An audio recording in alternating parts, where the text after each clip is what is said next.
नमस्कार। आप सभी का स्वागत है हमारे YouTube चैनल थिंक टॉर्च में। मैं हूं बबलू सिंह और आज मैं आपके लिए एक ऐसी कहानी लेकर आया हूं जो आपको सोचने पर मजबूर कर देगी कि क्या कानून की वर्दी में हर कोई न्याय का रक्षक होता है। कहानी है अंकिता सिंह की, जो एक एसपी की बेटी है, लेकिन आम लड़कियों की तरह ही अपनी स्कूटी पर कॉलेज जा रही थी। सड़क पर उसे एक सख्त पुलिस वाले ने रोका, जिसने बिना सोचे समझे उसे थप्पड़ मार दिया और लॉकअप में डालने की धमकी दी। अब सवाल यह है कि क्या एक ताकतवर अधिकारी की बेटी होने के बावजूद उसे इंसाफ मिलेगा? क्या वर्दी का रौब कानून से ऊपर है? और क्या होगा जब एक माँ जो खुद कानून को लागू करती है अपनी बेटी को न्याय दिलाने के लिए आगे आएगी?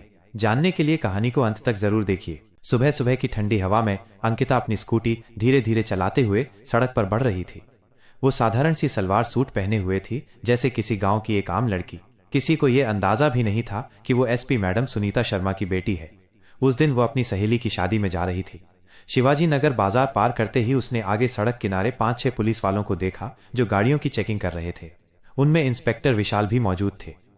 एक छोटा सा निवेदन, दोस्तों, अगर आपको ये कहानी पसंद आ रही है तो इसे लाइक करना ना भूलें, और अगर आप ऐसी ही बेहतरीन और सच्ची घटनाओं पर आधारित कहानियां हर दिन सुनना चाहते हैं तो कृपया हमारे चैनल को भी सब्सक्राइब करें और घंटी का बटन भी दबा दें, ताकि हमारी कोई भी नई कहानी आपसे छूट न जाए। आपका साथ हमारे लिए बहुत मायने रखता है। वही विशाल जो उसी थाने में तैनात था जहां उसकी मां का आना जाना रहता था और जिसे सुनीता शर्मा अपना अच्छा दोस्त मानती थी। जैसे ही अंकिता उनकी ओर पहुंची, विशाल ने हाथ उठाकर उसे रुकने का इशारा किया। अंकिता ने स्कूटी साइड में लगाई तो इंस्पेक्टर मुस्कुराते हुए बोला, अरे मैडम, कहाँ चली जा रही हैं बिना हेलमेट के? और स्कूटी भी इतनी तेज क्यों चला रही थी? अब तो चालान तो कटेगा ही, वरना आप लोगों का एटीट्यूड कभी नहीं बदलेगा। अंकिता ने विनम्रता से जवाब दिया, सर माफ कीजिए, मैं जल्दी में थी इसलिए हेलमेट लेना भूल गई। पास ही एक शादी में जा रही हूं, छोड़ दीजिए ना। और मैंने स्कूटी तेज नहीं चलाई, सिर्फ 30 की स्पीड पर थी। लेकिन इंस्पेक्टर विशाल भड़क गया, तू हमें सिखाएगी कि कानून क्या होता है? ज्यादा बकवास मत कर, जो कहाँ है वो मान। बदतमीज लड़की ज्यादा अकड़ दिखा रही है। इतना कहकर उसने गुस्से में अंकिता के गाल पर एक जोरदार थप्पड़ जड़ दिया। उसे अब तक नहीं पता था कि यह कोई आम लड़की नहीं बल्कि एसपी सुनीता शर्मा की बेटी है। आसपास कुछ लोग तमाशा देखने जुट गए, लेकिन कोई आगे आके बोलने की हिम्मत नहीं कर रहा था। इंस्पेक्टर चिल्लाया, तेरे बाप की सड़क है क्या? जब मन किया स्कूटी निकाल ली। ज्यादा ड्रामा मत कर, वरना तुझे अभी जेल भिजवा दूंगा। जल्दी से 5,000 रुपए का चालान भर, नहीं तो स्कूटी के साथ तुझे भी लॉकअप में डाल दूंगा। अंकिता हैरान रह गई। उसे समझ आ गया कि ये इंस्पेक्टर कानून का गलत इस्तेमाल कर रहा है और अपने अहंकार में चूर है। वो शांत स्वर में बोली, सर प्लीज मुझे जाने दीजिए। मेरे पास इतने पैसे नहीं है कि मैं 5,000 रुपए दे सकूं, और वैसे भी इतना चालान किसी मामूली गलती का नहीं होता। लेकिन यह सुनकर विशाल और भड़क गया। लगता है तुझे सबक सिखाना ही पड़ेगा। तेरे जैसी लड़कियों को मैंने बहुत देखा है, हेलमेट लगाना नहीं आता और ऊपर से जुबान चला रही है। अब चालान नहीं भरेगी तो लॉकअप में डाल दूंगा, देखते हैं क्या कर लेती है। उसने पास खड़े एक सिपाही को इशारा किया, चलो इसे थाने ले चलते हैं, बहुत हवा में उड़ रही है, अब इसे जमीन पर लाना पड़ेगा। इंस्पेक्टर विशाल ने गुस्से में 2 सिपाहियों को इशारा किया, पकड़ो इसे और थाने ले चलो। इस थाने में ही इसका मजा चखाते हैं, ऐसे नहीं मानेगी, इसकी औकात दिखानी ही पड़ेगी। दोनों सिपाही आगे बढ़े और अंकिता के दोनों हाथ पकड़ लिए। अंकिता ने झटके से हाथ छुड़ाते हुए कहा, मुझे हाथ मत लगाओ, जानते नहीं हो मैं कौन हूं। भलाई चाहते हो तो मुझे जाने दो, वरना जो होने वाला है उसकी कल्पना भी नहीं कर सकते। यह सुनकर इंस्पेक्टर का चेहरा लाल हो गया। वो भड़कते हुए फिर से अंकिता के गाल पर थप्पड़ जड़ देता है। अंकिता अब तक सब सहन कर रही थी, लेकिन उसके मन में ठान चुकी थी कि इस अहंकारी इंस्पेक्टर को कानून के जरिए सबक सिखाएगी। आसपास खड़े लोग तमाशा देख रहे थे, लेकिन कोई आगे बढ़कर मदद नहीं कर रहा था। थप्पड़ खाने के बाद अंकिता थोड़ा लड़खड़ाई, मगर खुद को संभाल लिया। वो दृढ़ आवाज में बोली, आप बिना वजह एक लड़की पर हाथ उठा रहे हैं, इसकी सजा आपको जरूर मिलेगी, बाद में बहुत पछताओगे, अभी भी वक्त है, सुधर जाओ। लेकिन विशाल और भड़क गया, बहुत जबान चल रही है, ले चलो इसे। सिपाहियों ने अंकिता को कसकर पकड़ लिया और थाने की ओर ले गए। थाने पहुंचते ही विशाल ऊंची आवाज में बोला, कहां मर गए सब लोग? जल्दी चाय लाओ, एक खास मेहमान लाए हैं, इनकी खातिरदारी अच्छे से करनी होगी। एक सिपाही भागकर चाय लाया और विशाल आराम से डेस्क पर बैठ गया। अब तुझे दिखाते हैं हमारी ताकत। कानून के साथ पंगा ले रही थी ना, अब समझ में आएगा तेरी औकात क्या है। उसने बिना वजह अंकिता के खिलाफ झूठी रिपोर्ट दर्ज की और बोला, देख लिया, रिपोर्ट तैयार है, अब अंदर डालो इसे, इसका सारा एटीट्यूड निकाल देंगे। थोड़ी ही देर में अंकिता को एक गंदे अंधेरे लॉकअप में डाल दिया गया, जहां बड़े बड़े मच्छर भिनभिना रहे थे और बदबू से सांस लेना मुश्किल था। समय धीरे धीरे बीत रहा था कि तभी थाने का दरवाजा खुला। अंदर एसएचओ नीरज सिंह आए। नजर लॉकअप में खड़ी अंकिता पर पड़ी। उन्होंने विशाल से पूछा, क्या मामला है? इसे लॉकअप में क्यों डाला? विशाल ने बेझिझक कहा। सर, ये लड़की बिना हेलमेट स्कूटी चला रही थी और तेज भी चला रही थी। रोकने पर बदतमीजी करने लगी, इसलिए मजा चखाने लाए हैं। नीरज सिंह हंसते हुए बोले। अच्छा किया, इन लोगों का एटीट्यूड बहुत होता है, कानून के आगे खुद को बहुत बड़ा समझते हैं।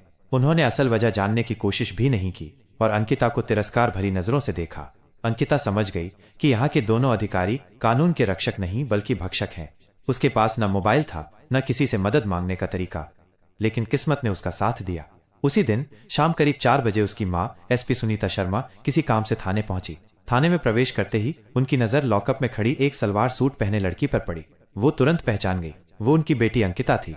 सुनीता शर्मा तुरंत लॉकअप की ओर बढ़ी और हैरान होकर बोली, अंकिता, तू यहाँ क्या कर रही है?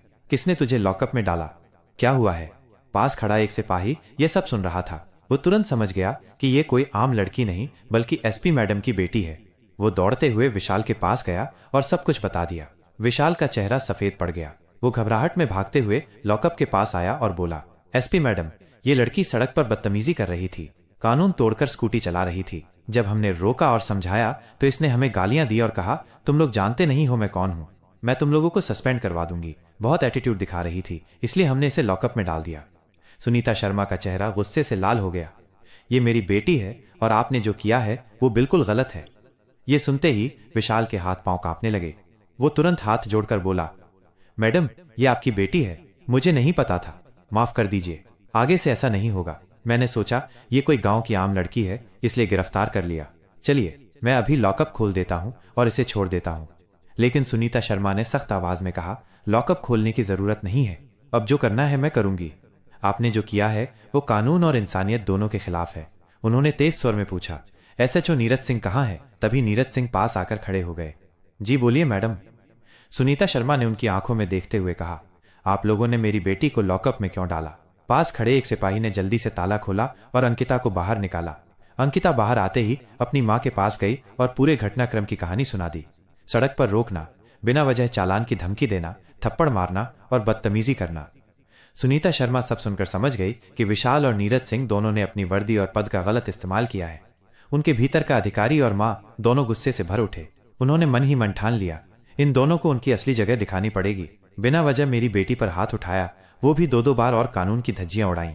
अब इन्हें सजा दिलाना ही पड़ेगा। गंभीर आवाज में उन्होंने कहा, अब आप लोग बच नहीं सकते। आपने कानून का गलत इस्तेमाल किया है और एक लड़की पर हाथ उठाया है। मैं आपको सस्पेंड करवा कर रहूंगी। इसके बाद उन्होंने तुरंत अपने मोबाइल से डीएम साहब को कॉल किया और पूरी घटना की जानकारी दी। थाने का माहौल अचानक सन्नाटे में बदल गया। हर पुलिस वाले को महसूस हो रहा था कि अब इस मामले में कोई भी बच नहीं पाएगा। थाने में एक भारी सा सन्नाटा फैल गया था। एसपी सुनीता शर्मा की आवाज ठंडी थी, लेकिन उसमें ऐसा वजन था कि कोई भी सामने खड़ा कांपने लगे। डीएम साहब, मुझे आपसे तुरंत मुलाकात करनी है। मामला गंभीर है, मैं आपके दफ्तर नहीं आ सकती, आपको यहीं थाने आना होगा। फोन रखते ही थाने में हलचल मच गई। नीरज सिंह और विशाल एक दूसरे को घूरने लगे, मानो दोनों एक दूसरे को दोष दे रहे हों। बाकी सिपाही चुपचाप अपने अपने कोनों में खड़े हो गए। करीब 45 मिनट बाद थाने के बाहर सरकारी गाड़ियों का काफिला रुका। गाड़ियों से डीएम साहब, उनके साथ एस बड़ी ईएम और 2 अन्य अधिकारी उतरे। उनके आते ही माहौल में एक और खामोशी छा गई। अब किसी के चेहरे पर हंसी तो दूर, आंख मिलाने की भी हिम्मत नहीं थी। डीएम साहब सीधे एसपी सुनीता शर्मा के पास आए। मैडम, आपने जो फोन पर बताया था, मैं पूरी बात सुनना चाहूंगा। सुनीता शर्मा ने अपनी बेटी की ओर इशारा किया।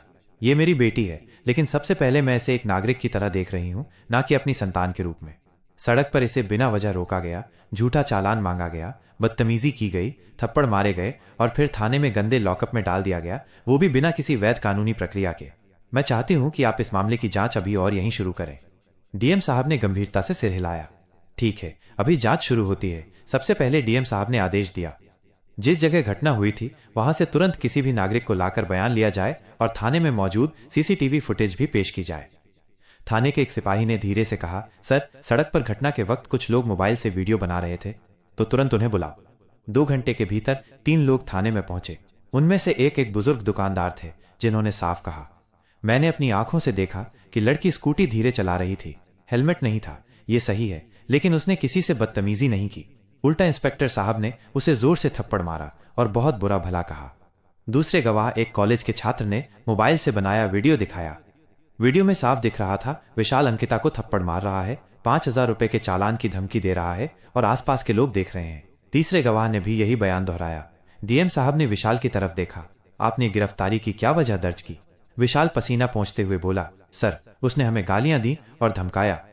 डीएम ने तुरंत बीच में टोक दिया, और ये आरोप साबित करने के लिए आपके पास क्या सबूत है? विशाल खामोश हो गया।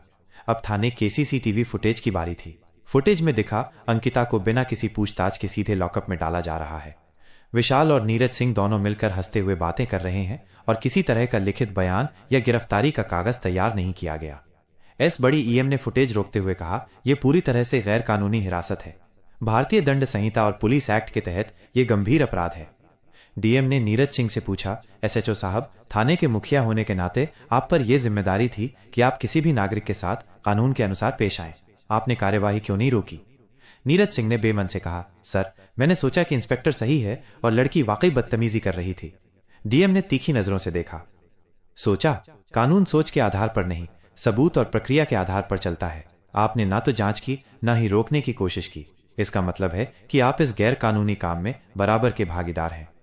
करीब 3 घंटे की पूछताछ, गवाहों के बयान और सबूतों की जांच के बाद डीएम साहब ने अपना फैसला सुनाया।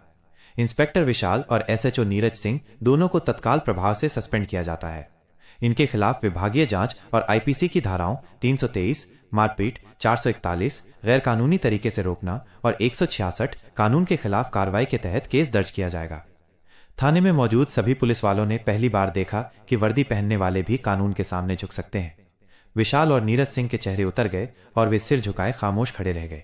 सुनीता शर्मा ने अपनी बेटी की ओर देखा। आंखों में गर्व और चिंता दोनों थे। बेटी, आज तूने सहा बहुत कुछ, लेकिन तूने किसी भी गलत मांग के आगे झुककर चुप नहीं रही। यही हिम्मत एक आम नागरिक को रखनी चाहिए। अंकिता ने हल्की सी मुस्कान दी। मां, आज समझ आया कि कानून का सही इस्तेमाल कितना जरूरी है और गलत हाथों में कितना खतरनाक। डीएम साहब ने जाते जाते कहा, यह मामला पूरे जिले के लिए एक मिसाल बनेगा कि कानून सबके लिए बराबर है, चाहे वो पुलिस वाला हो या आम नागरिक। उस दिन के बाद उस थाने में हर पुलिस वाले के व्यवहार में बदलाव देखा गया। कोई भी बिना वजह चालान काटने या धमकी देने की हिम्मत नहीं करता था, क्योंकि सबने देख लिया था कि कानून का आईना सबको एक जैसा दिखाता है। यह कहानी केवल मनोरंजन के